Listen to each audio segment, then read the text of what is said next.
Hola, welcome to Spanish and Scene, tu escuela de español. As an A2 learner, you're making absolutely incredible progress. Today we're mastering the word siguiente.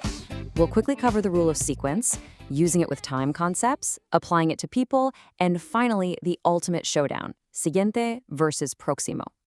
So let's dive into a super common dilemma. You're chatting away, and you want to talk about something happening in the future, or maybe just the next person in line.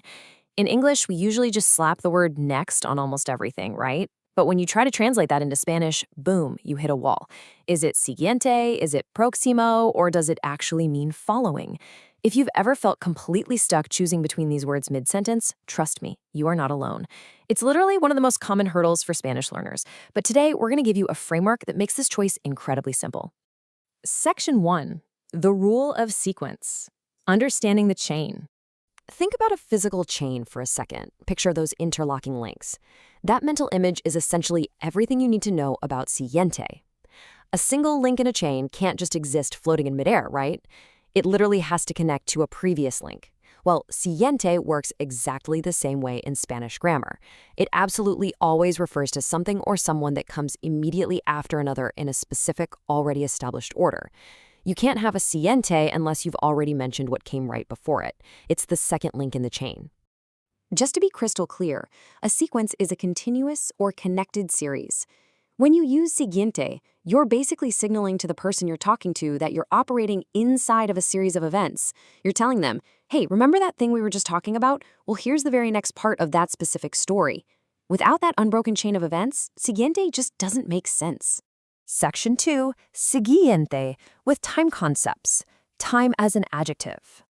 When we use it with time, siguiente describes a period that comes right after a moment you've already brought up.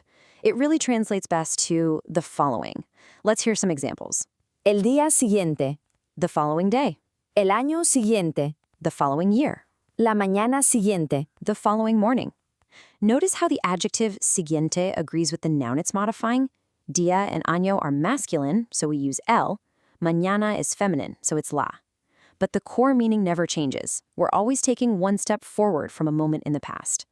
Let's put this into a real immersive context. Imagine someone is telling you a story about this amazing vacation they took. Y la semana siguiente la pasamos todos en una playa del Caribe. And the following week, we all spent it on a beach in the Caribbean. Now, think back to our chain link rule. By saying la semana siguiente, the speaker is proving that there's a previous link to this story. They must have been talking about what they did during the first week of their trip, right? Like, maybe they spent the first week hiking in the mountains, and then the following week, they hit the beach.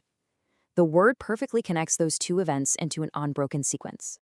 Section 3, using siguiente for people. Nouns in a line. Picture this. You're waiting at a super busy bank, a doctor's office, or maybe a bakery in Madrid. You're standing in a physical line of people. Pase el siguiente, pase la siguiente. Next, please. Or the next person, please. In this case, el siguiente or la siguiente actually becomes the noun itself. It literally translates to the following person. We use el for a man or as a general neutral term, and la if we're specifically calling a woman. It's such an incredibly common everyday phrase that you're going to hear constantly when you travel. This really shows how the concept stretches right into everyday conversation. ¿Quién es el siguiente? Who's next? El siguiente en la fila es Juan. Juan is next in line. Do you see the chain link happening here? A physical line of people is literally a sequence. Person A goes, then person B goes, and person C is el siguiente. The underlying logic of the word never changes. Whether you're talking about weeks in a vacation story or people waiting in line for fresh bread, it is always about that established order. Section 4. Siguiente versus próximo. The ultimate matchup. Okay, let's look at a side-by-side comparison. These two sentences sound almost identical, but they mean completely different things based entirely on context.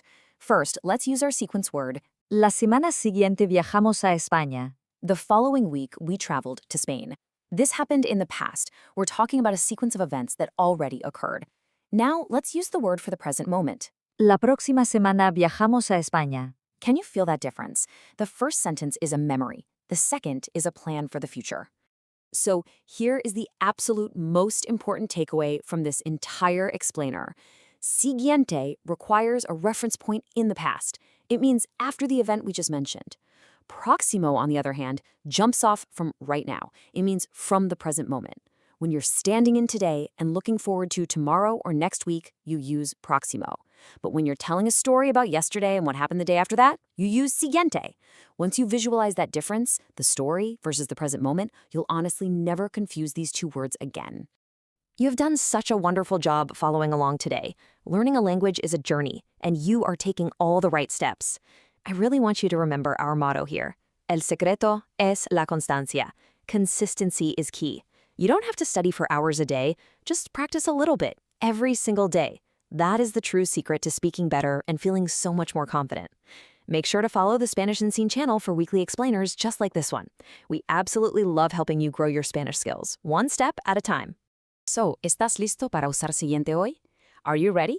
Hasta la próxima clase en Spanish Unseen. Adiós.